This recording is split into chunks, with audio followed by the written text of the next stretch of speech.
អូខេយើងវិលមកជួបគ្នាសាជាថ្មីជាមួយនឹង Channel TCR សម្រាប់អ្នកម្ដងទៀតហើយតាមសន្យាថ្ងៃនេះខ្ញុំនឹងចេញវីដេអូមួយពីរបៀបនៃការធ្វើ reset យក password នៅកម្មវិធី EPS ឆនយ៉ុងសម្រាប់មើលតការសញ្ញាចេញឬមួយក៏តាមដានប្រអប់អំណាចឆ្នាំអីចឹងទៅកុំឲ្យខាតពេលវេលាយូរយើងចូលទៅធ្វើទាំងអស់គ្នាហើយវីដេអូនេះខ្ញុំសង្ឃឹមថាអ្នកនរគ្នាកំពុងតែជួបបញ្ហាផ្លេចនៅ password វាអ្នកនរគ្នាអាចមើលវីដេអូនេះធ្វើបានតែម្ដងយើងចូលទៅទាំងអស់គ្នាអានេះគឺជាកម្មវិធីហ្នឹងដែលខ្ញុំណែនាំទៅដល់អ្នកទាំងអស់គ្នាគឺ Wikokin Khoyongkwanli ជាក់ស្ដែងនៅពេលដែលយើងចូលទៅអូខេយើងចាំវាបន្តិចសិនអញ្ចឹងយើងធ្វើការខ្វែងមកយើងយកប្រទេសយើងបន្ទាប់ពីយកកន្លែងប្រទេសយើងហើយគឺវាចេញអញ្ចឹងហើយយើងធ្វើការ login យើងចុច tray ខាងនេះមកហើយយើងចុចធ្វើការចុច login អញ្ចឹងសម្រាប់ ID យើងអត់បានផ្លេចទេតែ password យើងផ្លេចអញ្ចឹងយើងសាក login ចូលអញ្ចឹងអានេះគឺជា ID របស់ខ្ញុំអ្នកនរគ្នាគ្រាន់តែវាយ password ចូលហើយចុច tick នេះទៅថ្ងៃក្រោយទៀតយើងអត់ពិបាកវាយ ID យើងខាងលើចូលទេយើងគ្រាន់តែវាយ password យើងចូលទៅក៏ប៉ុន្តែចៃដន្យអី password របស់យើងគឺវាយទៅគឺវាអត់ត្រូវដាក់មិនក៏អត់ត្រូវដែរអញ្ចឹងបានន័យថាយើងផ្លេចនៅ password កុំឲ្យខាតពេលវេលាយូរយើងចូលទៅធ្វើការ reset យក password តែម្ដងមិនថាអ្នកនរគ្នាប្រើទៅ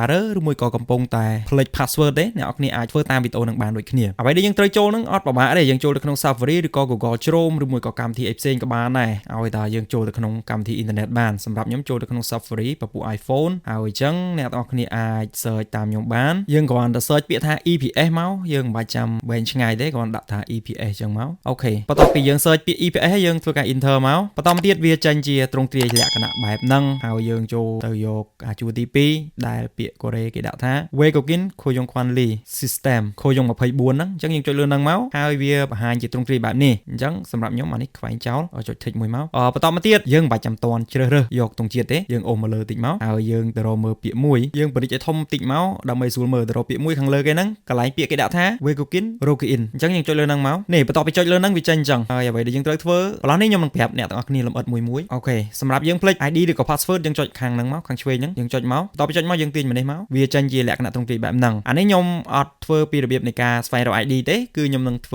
វីដេអូរបៀបនៃការស្វែងរក password ក៏ប៉ុន្តែបើសិនជាអ្នកទាំងអស់គ្នាផ្លេចទាំង ID ផងដែរអ្នកទាំងអស់គ្នាអត់ដឹងធ្វើម៉េចអ្នកទាំងអស់គ្នាអាច comment ខ្ញុំបានខ្ញុំនឹងធ្វើការជាវីដេអូមួយទៀតដើម្បីបង្ហាញទៅដល់អ្នកទាំងអស់គ្នាអញ្ចឹងសម្រាប់យើង reset យក password ថ្មីយើងក៏លេខមើលខាងលើដែលវាមាន2ជួរនេះអញ្ចឹងយើងចុចពាក្យថា Philmil Pono Chat Key យើងចុចអាហ្នឹងមកនេះបន្ទាប់ពីចុចមកវាចេញអញ្ចឹងហើយអ្វីដែលយើងត្រូវធ្វើហ្នឹងយើងត្រូវដាក់ ID យើងចូលដោយ ID យើងអត់ផ្លេចទេគឺយើងបានចាំយើងផ្លេចតែ password ទេចុចផ្លោះនេះមកដើម្បីទៅដាក់ ID របស់យើង ID របស់ខ្ញុំបាន copy មកហើយអញ្ចឹងខ្ញុំគ្រាន់តែ pass ចូលទៅគឺអូខេហើយបន្តមកទៀតអ្នកនរគ្នាចុចដាក់ ID នឹងចូលហើយអ្នកនរគ្នាចុច hackin មកយើងទាញម្នេះបន្តិចហើយប្រឡោះនេះអូខេយើងបរួមតិចមកបន្តពីចេញចំណុចប្រឡោះហ្នឹងយើងបរួមតិចអ្វីដែលយើងត្រូវធ្វើអ្នកនរគ្នាត្រូវកលេចមើលពាក្យមួយជួរខាងលើទី1កន្លែងវងខៀវហ្នឹងគេមានដាក់ថា email ទី2ដាក់ថា into ទី3អញ្ចឹងយើងយកទី3មកពាក្យថា Wikokin Khoyongkwanli នេះយើងចុចលើលេខ3ឲ្យអា QQ នេះលោតមកលើលេខ3ហ្នឹងមកអូខេហើយវាលោតបែបនេះហើយយើងបរួមឲ្យទូចបន្តិចបន្តមកទៀតប្រឡោះនេះត្រូវដាក់ឈ្មោះយើងឲ្យដូចជាមួយនឹង ID card យើងវាយឈ្មោះយើងចូលមកអូខេបន្ទាប់ពីវាយប្លោះហ្នឹងហើយអាទី2នេះគ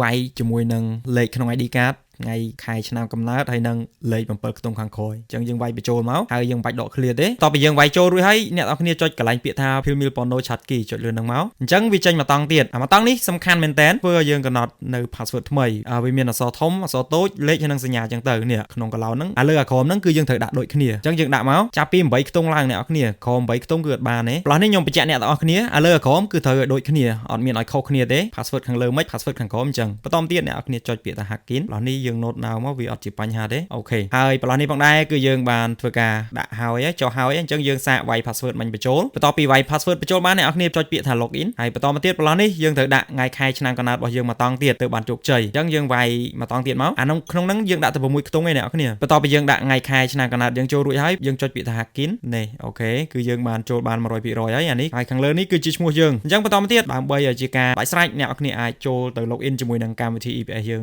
ងតែម្ដងអូខេយើងចូលមកបន្តទៀតយើងដាក់ password មិញបញ្ចូលហើយជាដាច់ខាតអ្នកនរគ្នាត្រូវដាក់ tick នេះទៅ tick ទាំងលើ tick ទាំងក្រោមហ្នឹងទៅដើម្បីថ្ងៃក្រោយយើងវាយតែ password បញ្ចូលគឺអូខេហើយបន្តទៀតយើងចុច login គឺយើងបានធ្វើការចូលបាន ID យើង 100% ហើយអ្នកនរគ្នាវីដេអូនៃការ reset your password EPS ឆនយ៉ុងវ៉ាន់នេះគឺមានតែប៉ុណ្្នឹងទេហើយជាចុងក្រោយអ្នកនរគ្នាកុំភ្លេចចុច subscribe និងដាក់រូបកណ្ដឹងដើម្បីទទួលបានវីដេអូថ្មីៗពី channel របស់ខ្ញុំជារៀងរាល់សប្តាហ៍ផងដែរ